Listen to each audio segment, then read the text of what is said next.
مفهوم المؤامرة. إن قضية اختطاف عبد الله أوجلان قائد الكونفدرالية الديمقراطية وتسليمه لتركيا بتاريخ 15/2/1999 كان طالبا مجدا نشطا وكان يتساءل عن سر عدم تعليمهم في المدارس بلغتهم الأم الكردية. وفي المرحلة الجامعية كان مجدا محبا لأساتذته وكان يمنحه أساتذته في كلية العلوم السياسية دائما العلامة التامة. وقد كان له موقف من العادات والتقاليد البالية حيث شبهها بحجر عثرة أمام التطور الأخلاقي للمجتمعات.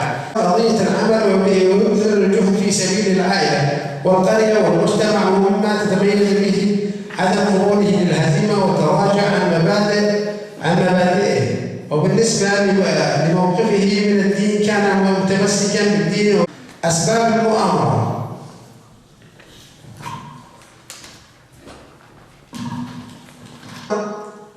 المصدر: أمر الآمر اكتشف المؤامرة تحاك ضده أو تواطأ يحبب مكيدة تدبر فيه الخفاء للقيام بعمل مضاد ضد نظام حكم أو قدس أو لارتكاب جريمة.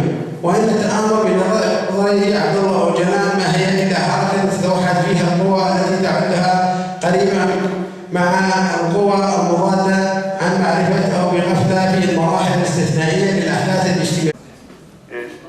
كما في واقعة استسلام شمدين ساكك أو على أساس فرض الاستسلام على جميع المقاومين.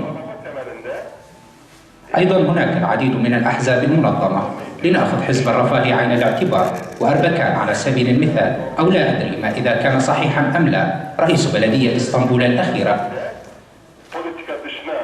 حيث يمنحون دورا بإبعادهم عن السياسة وتكليفهم بإدامة حزب الرفاه.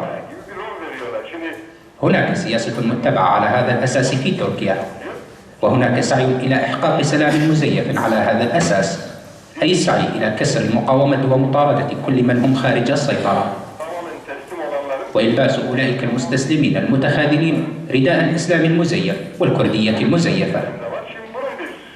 نعم، هذه إحدى الركائز الهامة التي تسير عليها المؤامرة، ولكن بالطبع من أجل أن تتوج ذلك بالنجاح لا بد لهم أولا القضاء عليه.